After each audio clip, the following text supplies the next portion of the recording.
Еще одна история, которую я вам хотела бы рассказать из детства, это история, ну, можно ее назвать так, о первом предпринимательском опыте. Это также относится где-то к возрасту, когда мне было лет 7, это был 1 класс. Мы с моим другом занялись ловлей хомяков и их продажей. Вот. Раньше за дорогой Саина находились кукурузные поля. Мы садились на трамвай и доезжали до конечной. По-моему, 10-й, если я не ошибаюсь, там и 3-й маршрут там туда шел. Это был, конечная была 10-й микрорайон. Мы выходили с трамвая. С собой у нас было 2 авоськи, такие мелкоячеистые, и 2 бутылки воды. Вот, мы набирали воду, переходили через дорогу Саина, вот, и находили норки хомяков, куда заливали воду и ставили авоську. Вот, мокрые хомяки выскакивали и попадали к нам в авоську.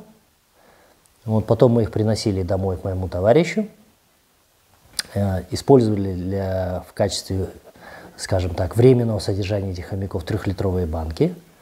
Вот, в эти 3-литровые банки помещали хомяков, немножко их социализировали, кормили зерном, давали им сахар, вот, а потом ехали на рынок Тастак продавать. Тогда мы столкнулись впервые с конкуренцией. Мы пришли в зоомагазин и предложили им своих хомяков. Они продавали, как сейчас помню, по 3,50 они продавали своих хомяков, но их хомяки, которые продавали в зоомагазине, они были какие-то такие некрасивые. То есть они были какие-то такие здоровые, вялые, слежавшиеся, такая шерсть у них была. Наши хомяки были маленькие, круглые, пышные и гораздо забавнее, чем те хомяки, которые были в зоомагазине. Когда мы предложили им взять наших хомяков, они, понятно, нас выгнали, тем более какие-то там 7-летние мелюзга.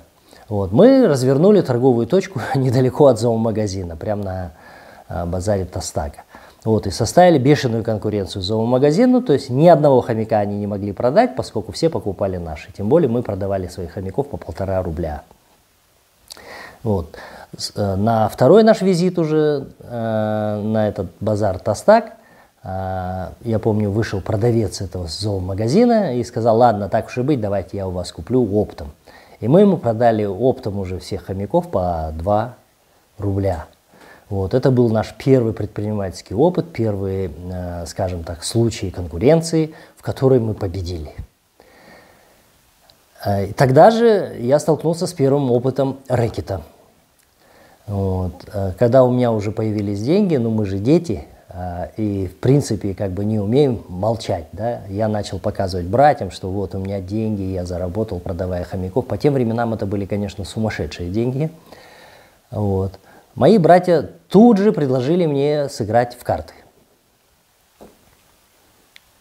То есть надо отдать должное, а этот, скажем так, откровенный рэкет был обставлен очень интеллигентно.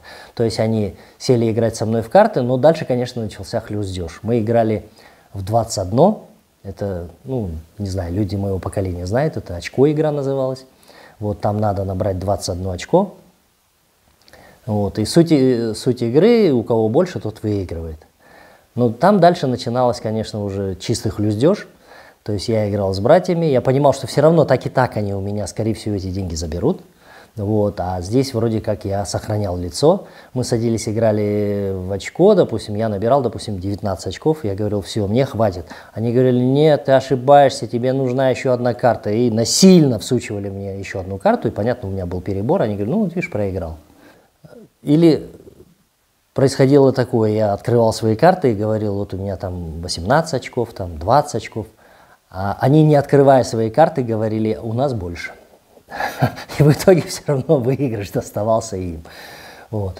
После вот этих случаев такого откровенного грабежа, вот, я понял, что я фактически обогащаю не себя, а обогащаю как бы людей, которые не имеют никакого отношения к ловле хомяков, вот, не прилагают никаких усилий к той гигантской работе, которую мы проводили, то есть это же надо было сесть на трамвай, поехать там, весь день провести на жаре без еды, вот, поймать там одного-двух этих хомяков, они потому что там убегали через разные норки, вот, и пока вычислишь, как он выбегает там. В общем, это был колоссальный труд. Вот, и я понял, что плоды моего труда, они бессовестно присваиваются теми людьми, которые не имеют никакого отношения вот, к моей тяжелой работе. Вот, и я понял, что я тогда лучше не буду обогащать их. И после этого на этом мой предпринимательский порыв закончился. Вот, я перестал ловить хомяков. Вот, ну и, понятно, перестал подвергаться тому рэкету, который подвергался со стороны старших братьев. Это был мой первый случай предпринимательства, первый случай конкуренции, причем удачной конкуренции, и первый же случай такого беззастенчивого рэкета со стороны тех, кто оказался сильнее на тот момент.